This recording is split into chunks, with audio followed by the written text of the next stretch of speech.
Hey there, Danielle Matthews here. I'm coming to you live from Florida. Today is Monday, so it is book club day, and we are in the midst of A New Earth by Eckhart Tolle. And if you're just joining us, totally fine. You don't have to be following along for the entire book. Each of these sections is profound. We're really getting through like 10 pages at a time because it's really deep and it's really insightful. And if you're not familiar with his work, I would highly recommend picking it up. In fact, Oprah, this is her second time doing this book in her book club. So I guess she did it years and years and years ago, and she just, unbeknownst to me, started, after we'd already started our book club, started this again. And so it is powerful, it is profound, it is life-changing, it's also very deep, and there's a lot to think about. So if you are joining me live, let me know when you get here. If you're enjoying the replay, let me know that you're enjoying the replay. Ask any questions you might have. This conversation is all about the discovery of inner space. So that is what chapter 8 was called. If you're following along in the book, this is pages 223 to page 233 was where we stopped. And the chapter name is really what it was all about. So it's kind of been fun. The last couple of weeks, I have been in a training for yoga nidra for kids. And it's been a really interesting concept to think about teaching children from a very young age what it is like to find inner calm, how they can access inner peace, how they can find that space within them that is quiet and silent and always there for them no matter what's going on in life. And that is basically what this book was about and what this book was sharing. Or this part of the book was sharing. And he started out with a story about a king, which I think we all could relate to. He was talking about how this king would oscillate between happiness and complete disappointment, like just the roller coaster of life. And put a 1 in the chat if you know the roller coaster, right? One day you're ecstatic, everything's wonderful. The next day you're like despondent because it seems like everything's falling apart. If you relate to that, let me know. But basically, what happened is that eventually this king was like, I am tired of this roller coaster. And there was a wise man, an enlightened man in his kingdom, and he asked him to come over and he said, look, how do I deal with this? Like, I am sick of this. How do I deal with this? And the wise man said, I can help you. And the help was essentially giving him a gift. The gift was a ring, and engraved on the ring, it said, this too will pass. And his advice to the king was, every time something happens, touch your ring and remember, this too will pass. And this statement, it brings balance back to you, right? It will bring serenity. It will bring wisdom to see that, hey, all things are actually transient. And so don't get too highs with the highs. Don't get too low with the lows, because it's all oscillating up and down. And before you call something good or before you call something bad, just remember, this too will be passing. Whether your mind says it's good or bad, it's coming and it will go. All right, that is what's going on here. So, let me see here. Are we coming through clear? My internet was being funny today, so let me know if it's coming through clear for you, and my apologies if it's not. But c'est la vie, living in the forest. Now, with this comment, I think it's interesting because it's like you could see how a comment like this too shall pass, or this too will pass. You can see how this would be comforting in bad situations, right? Quote unquote bad situations. You could see how you would be comforted knowing like, okay, I'll get over this, right? Time heals all wounds, that kind of concept. But isn't it kind of interesting that it's like, wait, like, would you say this to somebody on their wedding day? Like, oh, you're having this wonderful day, like one of the best days of your life. And would you say to someone, oh yeah, well, this too will pass, right? That kind of seems like a rude thing to say when it's a quote unquote good thing. But what this enlightened being was trying to share with the king was that, hey, look, everything, if you look at it from the witness perspective, everything is just coming and eventually goes. And so don't get attached too much to any of it.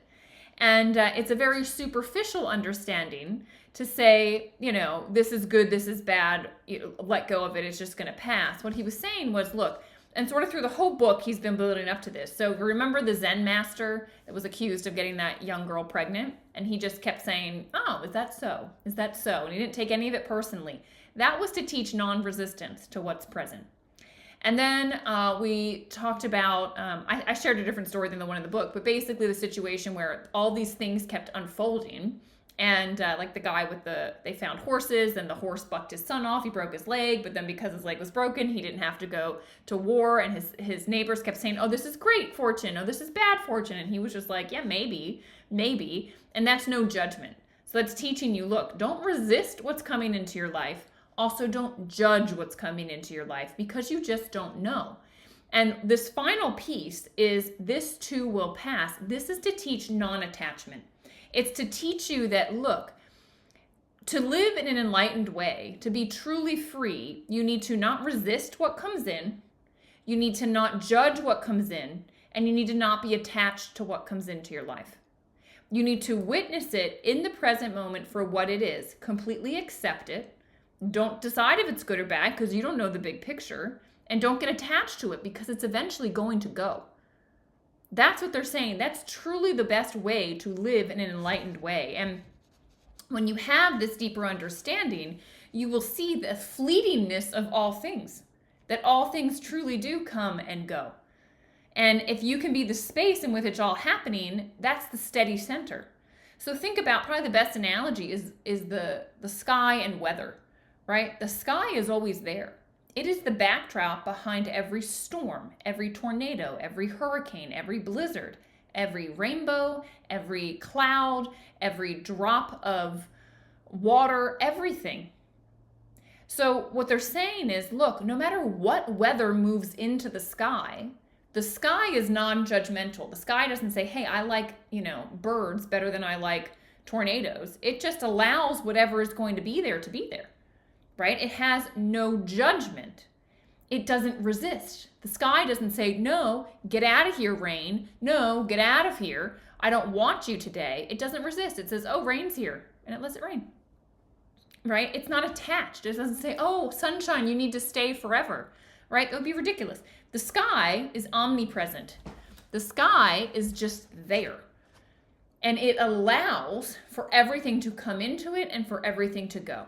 That's its way of being. And what they're getting at is that for us as human beings to get to the place where we are living in true freedom and we are at one and at peace with all, you need to be like the sky. All right?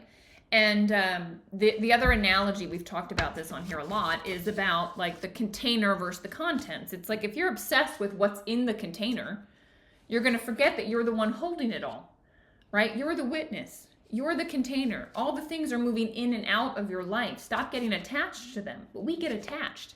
And that's where problems come. And that's why he said this too will pass, is like the next piece in the puzzle, right? To really understanding this. And this is what the yogis say. So, you guys know I study a lot of yogic philosophy, and they're saying the same thing.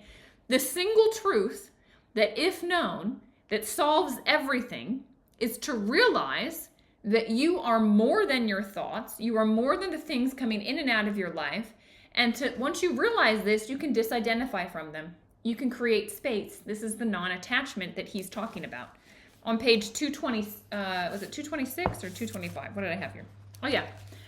225. When you become aware of the transience of all forms, your attachment to them lessens, and you disidentify from them to some extent. Once you see and accept the transience of all things and the inevitability of change, you can enjoy the pleasures of the world while they last without fear of loss or anxiety about the future. When you are detached, you gain a higher vantage point from which to view the events in your life instead of being trapped inside of them.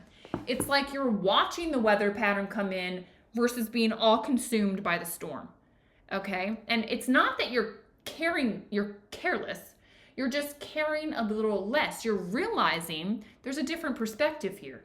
It's like when you look at the earth from space, right? We've all seen pictures of the earth from space. You start to go, man, these little things don't matter so much, right? You get perspective, when you can detach a little bit. And that's what they're saying. Inwardly, in your inner world, you can do this. And that's going to liberate you, like in a big way. So that was talked about. And this is how you access the inner space. This detachment, when you don't identify with the junk in the contents inside of you, when you don't identify with the weather, you realize, oh, I'm the sky. Oh, I'm the container. And that is what kind of opens the door to accessing this inner space, this inner peace, this part inside of you that is always still and always grounded and has that inner calm. All right? And who's experienced that? Put a 5 in the chat if you've experienced that. Like that subtle peace that comes in. Just the stillness inwardly that comes in. It's like all of a sudden there's space around the event. It's all not so intense. You know, this happened for me after my car accident when I was miserable, like contemplating whether I want to stay in this world. And like a year into it, I just went, man, my thoughts are making me miserable. I need to stop allowing them to take over my mind. And I disidentified. I did this exact thing. I didn't know what I was doing, but it was like out of survival. I disidentified. And when I stopped letting the anxiety and the fear and everything else take over, and I just allowed myself to witness the thoughts and not engage, but instead bring myself to the present moment, all of a sudden, it was like the depression I had started to go away. The anxiety, the panic attacks that I was having started to stop because I had this inner peace inside of me, this stillness. And what they're saying is, this is God. This is the divine within you. It's not of this world, the peace that you're feeling. And I've experienced it. I'm seeing some 5s in the chat. I'm glad you guys have experienced it. And it's a beautiful thing and a very, very powerful thing. And think about when you felt it. What was happening? A lot of times, the biggest loss, intense grief, losing your health, these things that shake you to your core actually end up opening. It's like what do they say? The wound is where the light gets in, right? It's like because of that puncture, now you have access to this otherworldly dimension, this divine grace, this peace. You guys see what I'm talking about? Like if you go back to when you've experienced this, now it's not for everybody. Some people don't have to go through intensity to find it, but it's very common that the suffering is actually what opens you up. All right. And this is also how the suffering stops. Because once you realize this, you stop suffering because you're like, oh, this is all happening in this field of love. It's as obvious to you as air is once you realize it, but you don't see air. You know, you take it for granted, but it's always there. It's the same thing here. This is all happening in a beautiful space of love. So on page 226, I wanted to read this to you. Now you can enjoy and honor the things of this world without giving them an importance or significance they don't have. Interesting. You can participate in the dance of creation and be active without attachment to outcome and without placing unreasonable demands upon the world. Fulfill me, make me happy, make me feel safe, tell me who I am. This is what we ask of the world. The world cannot give you those things. And when you no longer have such expectations, all self-created suffering ends. All such suffering is due to an overvaluation of form and an unawareness of the dimension of inner space. The things out there aren't going to solve your problems. All right? Whatever's out there won't solve your problems. It is an inner understanding. When you stop asking for something external to solve everything, to make you whole, to make you safe, etc. When you realize that no, it's an internal feeling that you can turn on, that you have, this is what opens you to everything. All right, this realization. Okay. It sounds like we were having some internet issues. Lou, I'm glad it finally opened for you. Also, no, you can always jump onto Instagram. Instagram, no, you can always jump onto my Facebook. I do both. And then I also upload everything to my YouTube channel. So if you didn't get the first half of this, you can get it on there. All right, object consciousness and space consciousness. So the next kind of concept in this chapter was talking about how most people live in object consciousness, which is pretty obvious. It's like thoughts and things, right? Objects. We're obsessed with the objects. Okay? Most people in this world of form are obsessed. They're obsessed with their house, their car, their things, their clothes, the material world. okay? And our society perpetuates that, right? Hello, everybody. Oh, now you're joining in. I'm so sorry. But here we are. The space consciousness is the next evolution of humanity. So there's not going to be a physical evolution of us. It is a consciousness, a conscious evolution. It is our consciousness that is going to evolve into space consciousness, where we become conscious of the objects, but also of our own awareness. It's like the sky now, rather than thinking it's the weather, all of a sudden it goes, whoa, I'm the space through which the weather moves. And I don't need to be overcome by the hurricane or the blizzard. I can watch it knowing that, hey, this too will pass. And the sunny days, I won't take for granted. I'll enjoy them too, but also knowing they will pass. And I'm not going to try and hold on to them because I know they'll come again. Right? This is what it's getting at. This is the consciousness we're moving towards. All right, it says, page 228, whenever you are upset about an event, a person, or a situation, the real cause is not the event, person, or situation, but a loss of true perspective that only space can provide. You are trapped in object consciousness, unaware of the timeless inner space of consciousness itself. The words, this too will pass, when used as a pointer, can restore awareness of that dimension to you. He had this comment, I am never upset for the reason I think. It's all an illusion. When you get sucked into this world of form, you think it's the people, it's the places, it's the circumstances, it's the things around you causing you misery. No, it's causing you misery because you've forgotten that you're more than that. You've gotten so absorbed with the junk in your container that you've forgotten you're the container through which it's moving. And if you can just immediately pull yourself out of the illusion, pull back to who you truly are, it will simultaneously solve every problem. This is why the yogis say, hey, this is the single truth that when known solves everything. It's the awareness that, oh, I'm not those things. You pull back to it and realize I'm more than that. And it simultaneously solves everything. It's like a knot that gets made in a rope. Rather than trying to undo the knots, which is trying to solve all the things in this world, you just burn the rope. You realize the rope's not even real, right? It's coming and going. You're here by a thread, guys. A thread, okay? So, falling below and rising above thought. So the other kind of piece to this chapter was talking about how, pulling back totally works, Charlotte. I agree. That's exactly what you need to do. And your breath, easiest way to pull yourself back. Like, he doesn't really give the secrets in here. This is like what I teach in my Inner Management Mastery, is the secrets to actually accessing this stuff. Because I think you need techniques. No one's taught this to us. But we should. That's why I took Yoga Ninja for Kids. We need to start teaching kids this stuff. But anyway, so the rest of the chapter. Falling below and rising above thought. A lot of times people will say,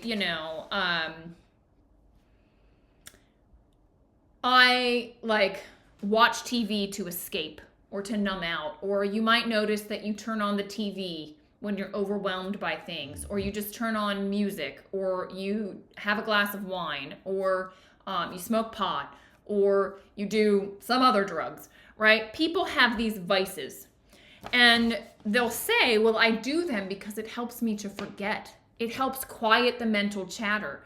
I watch this TV because it turns my mind off. I go out and I drink at night because it just puts everything from, a hard day behind me.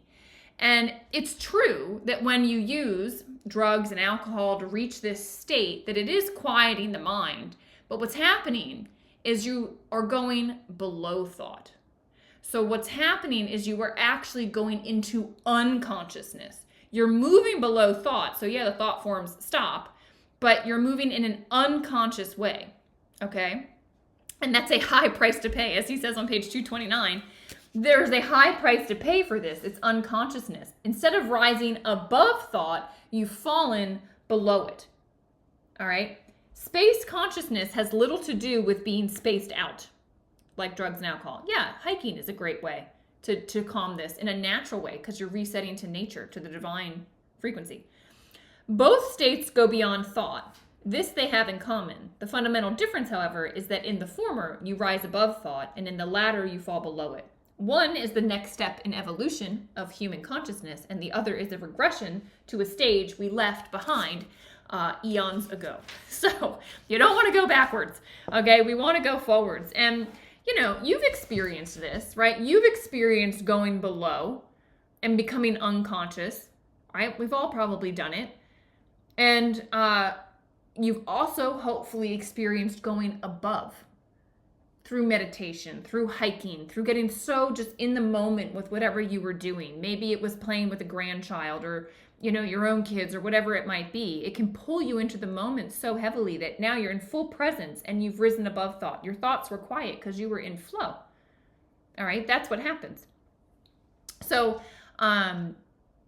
you know, well, let's go with this. So Race, she's put on here, hiking helps her. What else helps you get to a place of no thought? No, that's not alcohol and it's not drugs. What else gets you to a place of no thought?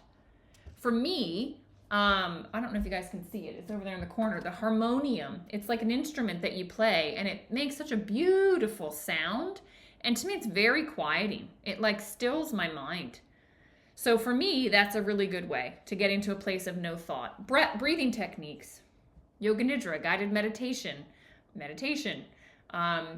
exercise. Like these are all ways that I have found it gets me to a place of no thought. Now I've got chickens, and those chickens, like just being around them and just watching them, it's like you just like get totally absorbed into the present moment. These are all ways to do it. Singing, yeah, Lou, singing is a great way to get you into the presence. And music, your chickens, my horses. Exactly. You've got horses, Kevin. So animals are great because animals are in the frequency of the divine. And so being around them resets it. Singing will reset it. It just quiets all of the chatter in the mind. It's a beautiful thing. So television, I'm surprised some of you didn't say TV, but it's because you read and you know. That's not getting you to the same level of consciousness, even though it quiets the mind. But I thought what he had to say about TV was interesting. First of all, probably one of the most depressing things. He says, the average person in the United States, and it's similar in other countries too, by the time they are 60, has spent 15 years of their life watching TV. Can you believe it? I read that and I went, whoa. But it's true. What do people do? They just flick on the TV at night.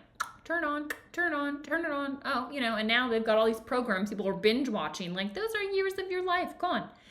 And many people use it to numb out, right? Because it stops thoughts. You feel free from your problems, right? You've just totally lost yourself, or you're engrossed in somebody else's problems and world, and so you just forget about your own. It does not cause you, though, to be present in inner space. You're not creating the inner space like you do when you're hiking or singing or whatever it might be. All right? Because the mind, it actually gets into like a hypnotic state when you're watching TV, and it's bringing in the thoughts and the programming from what you're watching. So be very cognizant about what you're doing, because the people on the other end are very cognizant of what they are doing.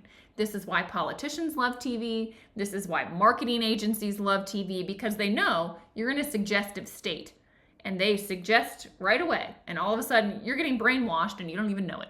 You're opting into the brainwashing, actually, which is freaking crazy.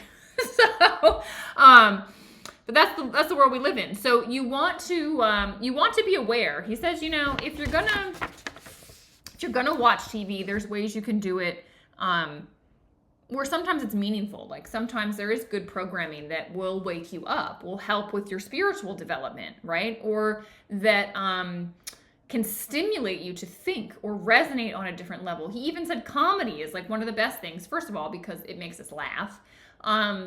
But comedy is like a beautiful parody of the human experience, which is really like laughing at the ego, is what comedy is doing. It's bringing you into witness space. It's saying, hey, these contents that you're getting all upset about and in a little hubbub about, right? It's ridiculous. Like you're able to laugh at the ridiculousness of it. And actually comedy is bringing you into the space of being the container of awareness.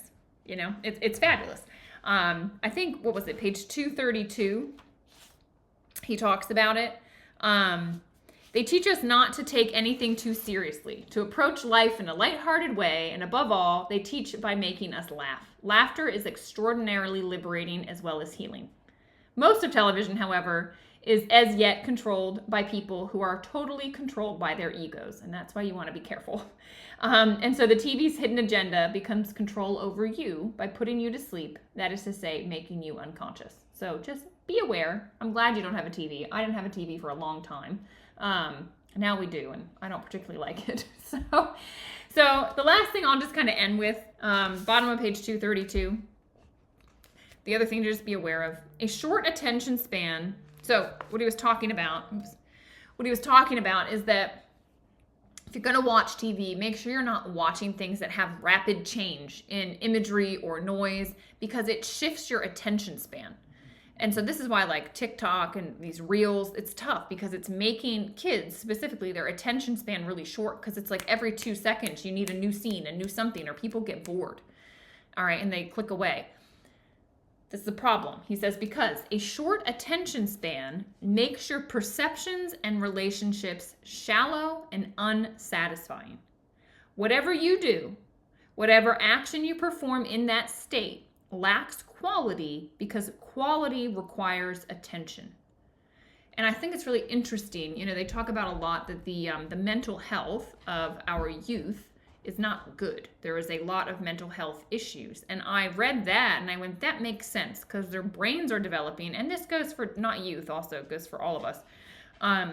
But because of the way social media is and this rapid kind of information overload that happens, the mind, the brain literally is getting rewired, and its attention span is very short. So every relationship is shallow, because it's like, oh, well, I'm not into that anymore. I'm onto this, I'm onto this, I'm onto this, I'm onto this. And it's shallow. You never go deep on everything, because in order to go deep on something, it requires a lot of attention. You know, that's why I like, when we do watch TV, I like watching long form podcasts. Some of these are like 3-hour discussions, because it makes you think. It's stimulating you to think in a different way, to gain a different perspective, to go, whoa, I believe this my whole life, and you were telling me information that is totally outside of what I believe, and it causes you to pull back. That kind of stuff is good, but just watch it, realize it, and be conscious. If you are going to watch TV, consciously breathe, look away from the TV often, right? These little things. So, hey, Doug. It's good to see you on here. I hope you're doing well. I've been thinking of you. I'm sending you lots of love. I know you're going through a lot right now. Well, that's it for today, guys. We are going to continue on. Recognizing inner space is the next section, and we're going to read up to page 243. It's going to stop at the breath. Okay, so again, it's another 10 pages, because that's about what we can do in 30 minutes. And I'll see you next week. If you've got any questions, come on to Telegram. You can put them in there, and we'll go from there. All right. Lots of love. I'll see you guys.